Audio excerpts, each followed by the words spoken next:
Hey, what's up? What are some of the best science fantasies of all time? Science fantasies are science fiction with fantasies. Science fiction and fantasy, it's got like your spaceships and laser guns and robots and things like that, and it's in the future, but it's also got like magic and mysticism and maybe even castles and maybe even like like some kind of like magical technology, not just all like this is a machine that works with science, as opposed to this is a machine that works with magical machines, right? So things like that, anything that's unexplained, anything that even like monsters, like certain science fiction has monsters that are not just like regular monsters, but they're kind of like science fantasy monsters. Like a science fantasy monster is maybe like a dragon. You could take like a dinosaur, and that's a sort of like a science fiction monster. Maybe like you go back in time and you meet dinosaurs, or you go to another planet and there's these like giant lizards or whatever it is. Understandably, they're aliens, they're like dinosaurs from another time or something like that. But once they breathe fire and throw fire from their mouth, now they're fantasy, right? Now they're dragons, So what are some of the best ones? Okay, so there's a few of them that I kind of like do recommend. A few of them that some of them you might know about, some of them you might not know about. So one of these things, this one really came under the radar for a lot of people. A lot of people, like some people know what this is, but a lot of people don't know what this is. And this is Krull. And I did not know this was a science fantasy at all. In fact, just by looking at the cover, it doesn't look like it's a science fantasy at all. It's got monsters. It's got like a Cyclops monster dude, right? It's got this guy. He's got this like mechanism. He's got this like glaive is what it's called. And it's got these little blades, and you pretty much like throw it and it comes back like a boomerang and stuff like that. So what makes a science fantasy? The thing about it is that I did not know this was a science fantasy. I even watched it and I didn't know that it was a science fantasy. I was like, it's a fantasy movie, right? But then if you read the back, or you kind of like, right away it says it right on top, Excalibur meets Star Wars. And so when you look at it, you're like, okay, well, how is this science fiction? It's fantasy, right? Well, it's on another planet. That one thing makes it a science fantasy. It's no longer a fantasy. It's on another planet. That's it. That's science fiction. So now it's sci-fi and fantasy. Another one I want to talk about is Dune. And this is a really sweet steelbook of Dune. I really like this thing. It's like shiny and it's cool, and it's got the disc, and it's got like these like kind of inserts and whatever, and it's just so nice. I love the packaging for this Dune.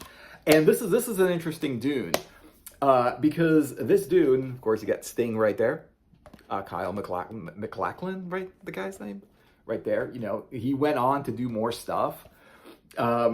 Showgirls, he was in Showgirls. Blue Velvet, he was in Blue Velvet, which is the movie they made right after this one, because they feel like this one was a failure, so they went ahead and made the most weird and disturbing movie of all time, one of them, I would say, which was like Blue Velvet. So but whatever. But anyway, this is a great movie.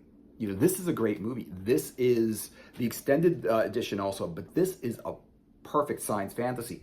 And you will see the combination of, it's not just like a little science, like, or a little fantasy. It is a science fantasy. It's far into the future, and you got your spaceships, you got your space travel, you got your guns, the advanced technology, ornithopters, things like that. But then you've got Bene Gesserit witches, you've got mentats, you've got these, you've got like the voice, like the Bene Gesserits are the people that have like these magic powers, like the voice, which is this like, they can pretty much use this voice to compel people to do stuff. And he's done that. Like they were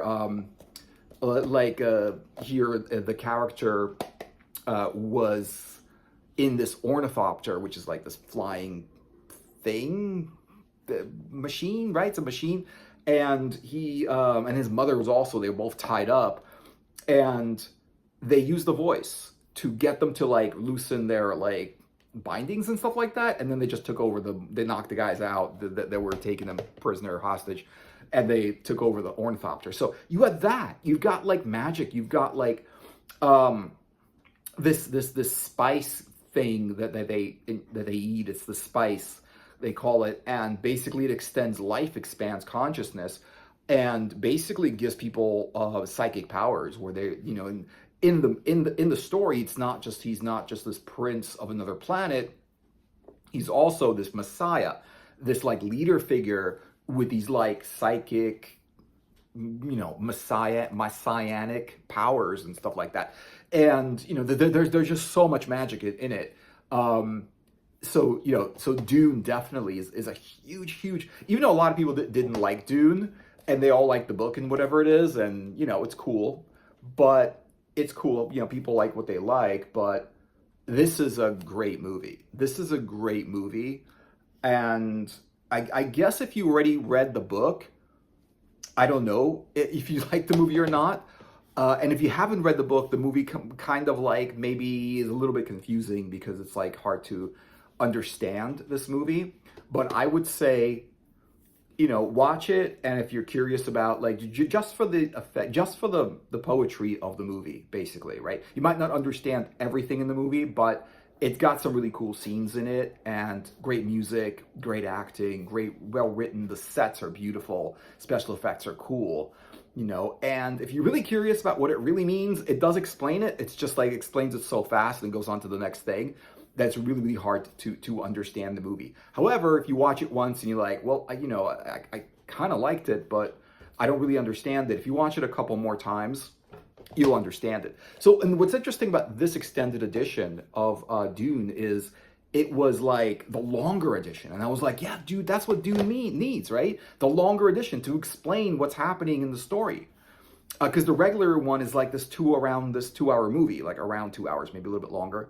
But this one has this like 3-hour extra scenes and things that were deleted and whatever to explain the movie. And I was just like, yeah, I saw the extended edition. I was just like, yeah, it's kind of boring. You know, yeah, it's good that they made it short because the extended edition, it explains stuff, but then it's also like, God, you have to sit through all of these explanations and stuff like that. It's kind of boring. So whatever. This is probably one of the most popular movies, science fantasies of all time, and everyone knows what this is. And this is Star Wars. And this is not Star Wars the movie. This is Star Wars The Force Unleashed 2. And if you like video games and stuff like that, this one's for the 360, right? It also comes for the PS3. If you like Star Wars and you like video games, I would recommend get this one because like there's a ton of Star Wars video games, a lot of them, you know. But this Force Unleashed, the two of them, the first one and the second one, is fantastic. And I'm gonna say Star Wars is the one thing, and Star Wars has been called science fiction since the beginning of when it came out in 1977, right? But it's not science fiction, it's science fantasy. I mean, you could kind of see like, he's got force lightning around him, right? He's got two lightsabers that he's holding. Like, why would a science fiction advanced society need lightsabers, right? When you have blasters, when you have like weapons that are way more like effective and easier to use than a lightsaber, right? Because these are fantasy elements.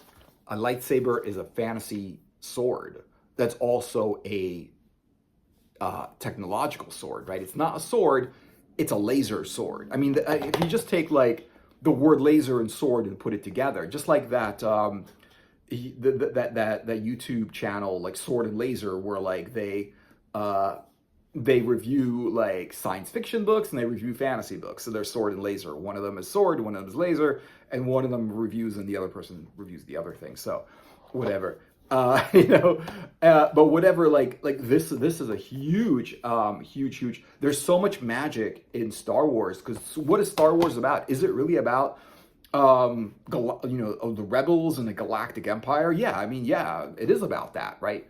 It is about these giant spaceships and laser guns and blowing up planets and star bases and in the future. But it's actually like, if you like watch it from the start, it's like a long time ago in a galaxy far away.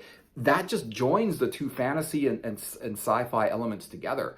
A long time ago is a very fantasy element where it's in the past. It was back in the day when there was magic and dragons and wizards, right?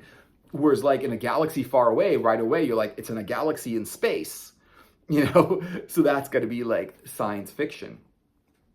And a lot of these things were very, very, very, very much like a combination of the two. And that's why what like when you ask like, do you like sci-fi or fantasy? A lot of people are going to say I like both. And that's the thing about science fantasy is why not have fantasy in your science fiction?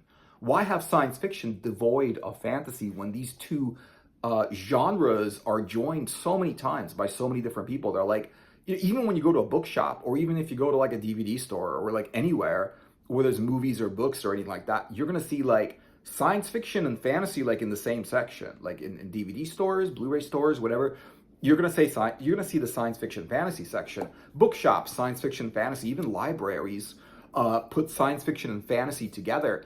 And are they the same, genre? No, they're so different from each other. Just like any other genre is different from each other, but they put fantasy in like every other genre. In horror, they put fantasy. When you watch something like the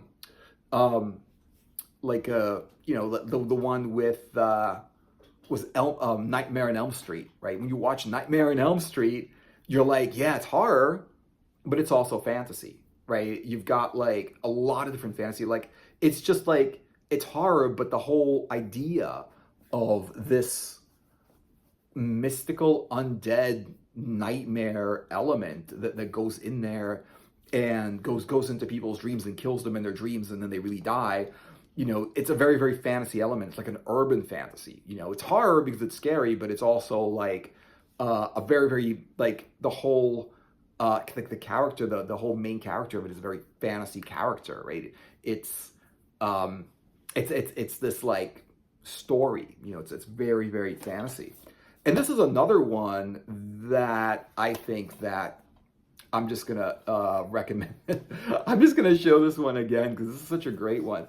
This is one of the best animated science fantasies of all time. And anyone that hasn't seen Heavy Metal, the movie, see Heavy Metal, the movie. And also Heavy Metal, the movie is basically from Heavy Metal, the magazine that's been around since 1977. And they've been making and until like maybe like a year ago or something like that, or a year or two ago, they just like stopped making their magazine. And I was like, look, I don't think business was that bad for them because people liked it. Even if you look on YouTube, you're gonna see a lot of people recommending Heavy Metal magazine or Heavy Metal this movie. I've even seen people like watch this movie for the first time on YouTube, and it's funny because like, how did you not see this? But anyway, this movie is from 1980 something. This was like way, 1980, I don't even know. It says somewhere here on the back, but 1981 is what it says, right? This is great. And in 1981, they made this movie, which was like, this is hugely advanced for a 1981 animated science fantasy feature.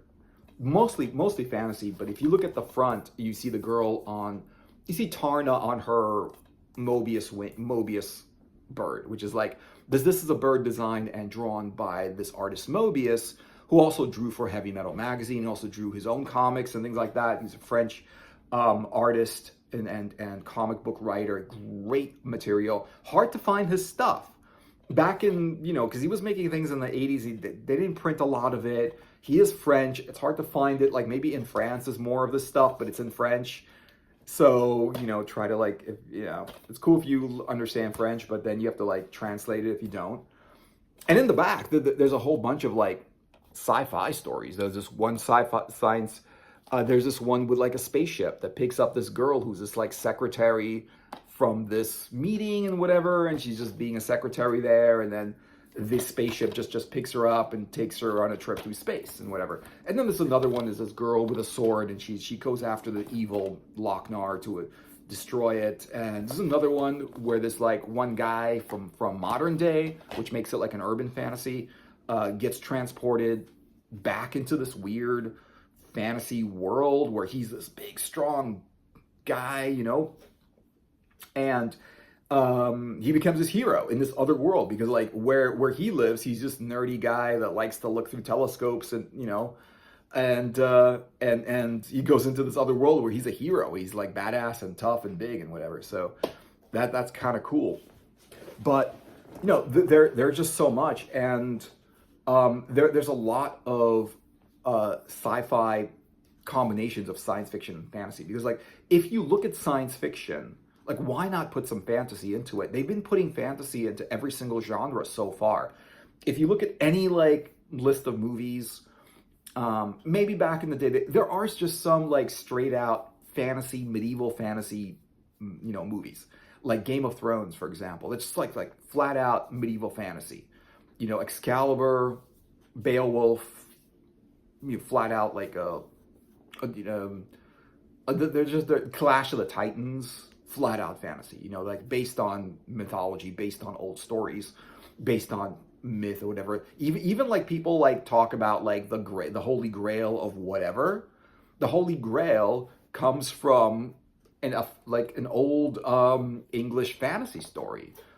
Arthur and the Holy Grail and Excalibur and the person that becomes king because he pulls this like magic sword from a stone that came from this woman in the water, right? And so people now just say Holy Grail. They just say, oh, this is the Holy Grail of this or the Holy Grail of that. They use that as a term, but that originates from that story where basically these knights were looking after finding this Holy Grail thing that they didn't know what it was. They didn't even know if it was real or if it existed, but they were on the quest for it because their king needed it. I think the story in Excalibur was that he needed it to stay alive, and he felt like the Holy Grail was going to give him like more life, extended life and whatever it is.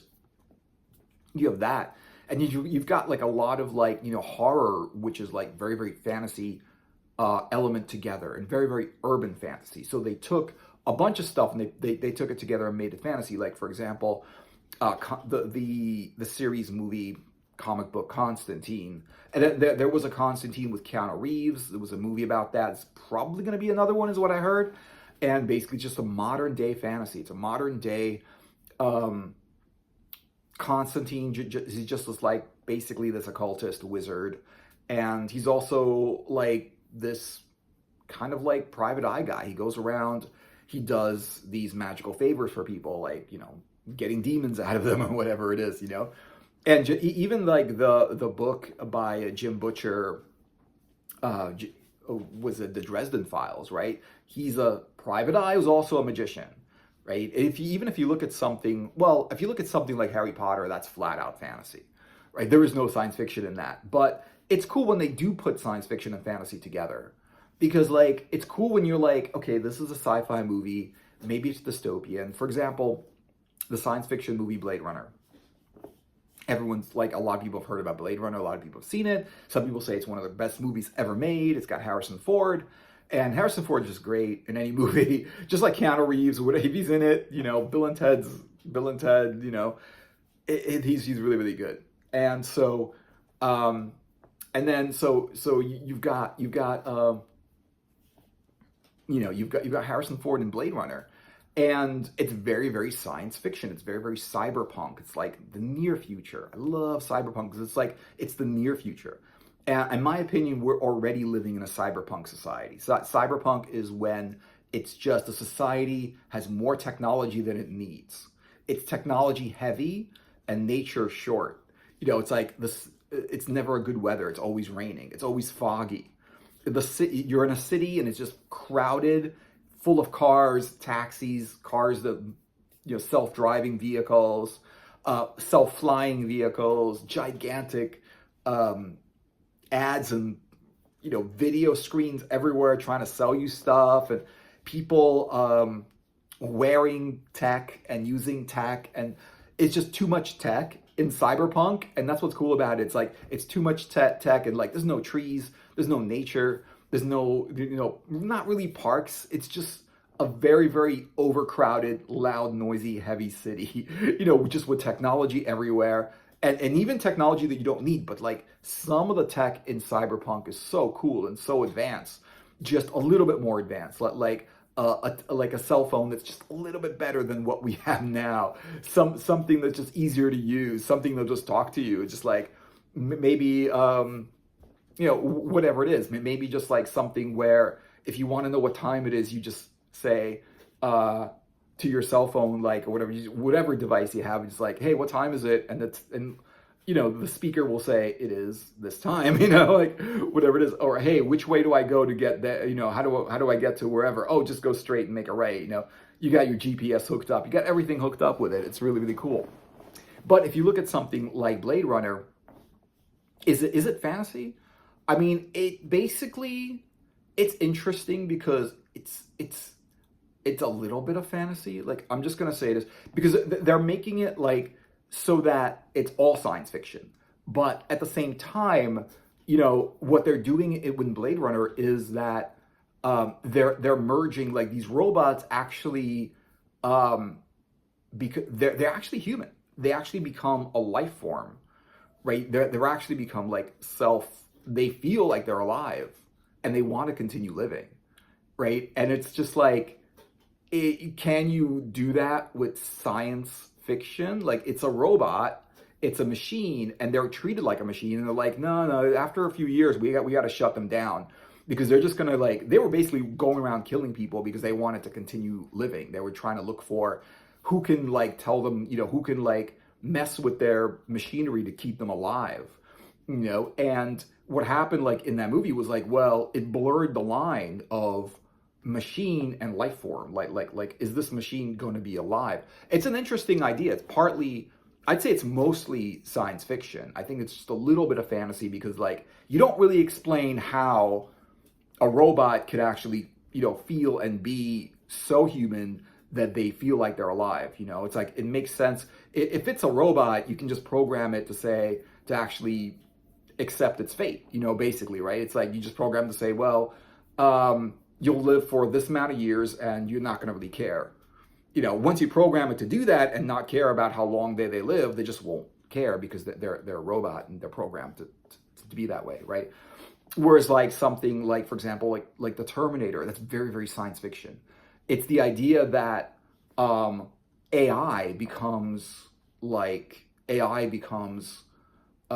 just becomes this force where they just basically take over. But that's not that far out. AI could just, I mean, it's not a big leap for AI to start attacking people because they're already making attack robots, right? Drones, attack robots. Basically they're making robots. So you give robots a gun or whatever, an army robot, and you have that army robot with AI that makes its own decisions and does its own thinking, programs itself, right? It's no longer a machine. Now it's just it is a machine, but it just kind of programs itself to do pretty much whatever it wants. It's not a stretch to say, well, what if these things just go haywire and start, coming after people and wage war with society, which is what happens in Dune. In Dune, that actually happens in the story Dune, and what they do is they make if you in the book and whatever in the movie, but in the book, they explain it more. Is they make robots and computers illegal, so they have these mentats, and these mentats do all of these huge calculations in their head. Right, they're just trained to do very, very complicated calculations in their head, which is another one. How can you even possibly do that? But that's where the line blurs in Dune between science fiction and fantasy, right? But basically, they made because of the wars, because of the technology versus human wars. Well, the humans won, but they made all computers and stuff like that. Any computer generated things. Any computer minds, AI and stuff like that, made it illegal. They're we can't build any more of these because they will just take over, But that's the thing about it is that a lot of fantasy, science fiction movies are just science fiction, but how far can you go with science fiction, right? If you look at something like Aliens or Alien and stuff like that, pure science fiction. There's a lot of it that's pure science fiction. Anything that's space exploration is pure science fiction. And something like Aliens is pure science fiction. It's just we meet this species of this giant acid spitting bug, who's giant bug, acid spitting, and it just takes over the ship and starts to kill everyone and impregnate them with their young, right? It's just so Now, so something like that is just science fiction, which is cool. I can understand that. I like that, but I love it when they put fantasy into it because fantasy is just such a cool genre that you could put it in anything. Even Battlestar Galactica, like the old Battlestar Galactica was pure science fiction, you know, whereas like it was robots and it was like in the future and there were like spaceships and stuff like that. There was no magic in that whatsoever, which is cool, but I feel like there's only so much you could do with that. I feel like there's only so much you can tell with a technological, like, what if kind of movie. Because science fiction is mostly either space exploration or what if. There's a lot of what if in science fiction, but if you put fantasy into it, all of a sudden it becomes way more interesting. You know, so there's a lot of what if in sci-fi. There's a lot of like science fiction stories like they're on a ship and what if the computer takes over, right? But if you look at something like 2001: A Space Odyssey, right? It starts with science fiction. It goes on with science fiction. But all of a sudden, at the end of the first movie, 2001: A Space Odyssey, all of a sudden they start to explain what that obelisk was, right? Whereas that astronaut falls into the obelisk or something like that, because it didn't make a lot of sense at the end of that movie. And he sees all of these stars and stuff like that, and he's like, whoa, wow, my God, you know, it's full of stars, whatever. But if you look at that, that's mostly science fiction, whereas like with this computer taking over and takes the ship a certain way and doesn't let the astronauts like mess with the controls. But then if you look at like 2010, at this point, it's just like, what is going on? You know, they go to Jupiter and they're like, there's just like weird life forms that they don't understand, which is like 2001 is sort of like the border between like what you do understand and what you don't understand, you know, kind of like that. The whole story's about that, right? But it just makes it more of a story. Like, I think without the fantasy, Star Wars would not be Star Wars. Because what is the point of it, right? Like the the science fiction in Star Wars is the cool space thing that they have going on, which is nice. All the spaceships, all the like planets, all the different like aliens and stuff like that, right? That's cool. But what is the point? Like if someone watches Star Wars and they're like, what do they come away with? The Force. What is the Force? The light side of the Force, the dark side of the Force. What is all that about? The Jedi, right? That's the thing that stays with people. People don't really remember. I mean, they like the spaceships and they buy all the toys and stuff like that, or play the games with this, where you're like flying around and shooting in an X-wing or something like that. But what they come away with like is Yoda, who's this like old wizard, right? Obi-Wan is an old wizard. Darth Vader is an old wizard. These people are very powerful magicians, and the emperor, the evil emperor guy, whatever. That's, you know, he's also this old wizard who shoots like lightning from his fingers and stuff like that. Without that, you wouldn't have Star Wars. Without the lightsaber, which is like the symbol of a joining of fantasy and sci-fi, you wouldn't have Star Wars. It wouldn't be the same thing. Even something like He-Man, which is like, it started as a cartoon. It did start as a cartoon, which I felt was a copy of Conan the Barbarian. It just felt that way. He looks like Conan. He's got a sword, but he's in a castle, but it's a planetary thing. He's on another planet. He rides this like battle beast and whatever. It's just very, very fantasy. But then, you know, the sword turns him from this prince dude into He-Man, and Skeletor's just like evil skeleton guy, whatever, you know.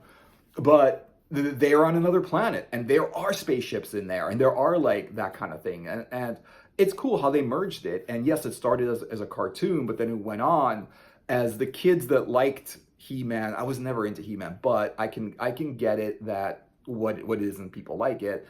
I think it's okay. I don't think it's, you know, there was a movie that I thought wasn't that bad. It was okay, I thought, you know. It was all right. I didn't think it was Dolph Lundgren, the guy in the movie or something like that. And so it was the only He-Man movie. And then they had like a He-Man series from Kevin Smith, and he revamped it, continued it, and made it into animation. And it's just a lot of like, it's basically sci-fi fantasy. It's like they kind of like merge the two, you know. They've got the magic, they've got this like stuff in there, and they've got like, you know, and they've got science fiction. And the thing about it is that what's cool is like you can change genres with anything. You can have a science fiction romance, you know, you can have whatever, but it's just cool when you put fantasy into it, because I feel like it gives it like imagination, it gives it meaning. Even something like Godzilla, right, is a science fantasy. You know, you've got like a giant lizard, which they explain that that Godzilla became Godzilla through radiation or something like that, right? I mean, that's kind of like a science fiction kind of explanation for why Godzilla was the way it is. But also Godzilla, like, you know, breathes fire and whatever, and there's other like flying monsters that breathe electricity, and you know, all kinds of, or giant robots that like kind of fight Godzillas and other monsters and stuff like that. That kind of thing. A lot of science fantasies that comes from like that kind of that movie, like from Japan and whatever.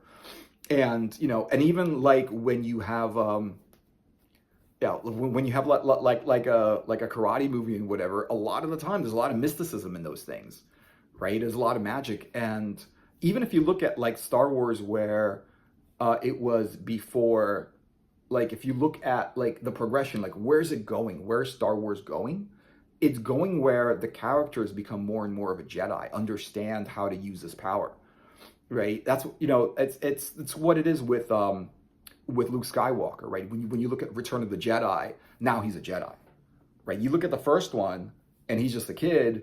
In the second one, he's a little bit like he takes on Darth Vader and loses pretty much, you know. But in the third one, he becomes a real Jedi, and he's got all this like he's this wizard with a lot of power and stuff like that. So that's kind of cool, and yeah, and I kind of love it when they put the two together.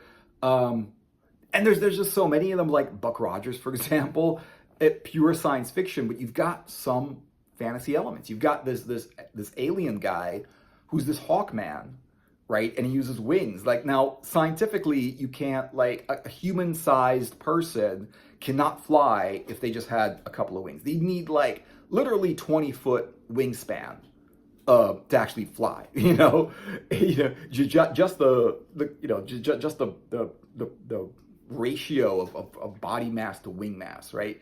You can't just have these small wings and then just fly through the air, right? Pure fantasy, right? But if you have like you have to have like 20-foot wings. I mean, for a person to fly, you'd need their wings to be at least as large as a glider, right? And the glider can actually like fly with someone. And it's got to be lightweight also, you know. So it's like whenever you have like sci-fi movies that have things that they can't explain, they're fantasy. Like there's the what's his name, the John Carter of Mars, for example. It's just another thing where I'm looking at it like they want to make it science fiction, right? But they make it so fantasy. Like they make it so that like, for one thing, he's got this medallion or something that transports him from Earth to Mars and Mars to Earth back, right? It's this medallion thing. They don't explain how it is. They say it's technology, but they don't explain what it is. And it's just this medallion. So it's indistinguishable from magic. And then when he gets to Mars, he's able to like jump 30 feet into the air. Now, they explain that that's because he's used to Earth, and Earth has more gravity and Mars has less gravity and stuff like that. But, and then that's why he's able to jump so high. But honestly, if you look at the astronauts that jumped on the moon, they jumped like maybe 5 feet into the air. He didn't jump 30 feet because moon's gravity is less than Earth's gravity, right?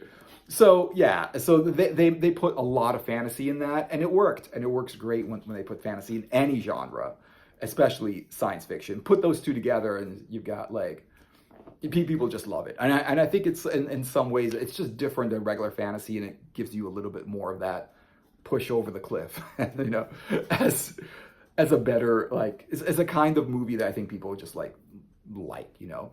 So yeah, so thanks for watching, guys. I hope you enjoyed the video. Let me know what you're thinking about in the comments. Give it a like and a subscribe, and I'll see you guys in another video. Take care later.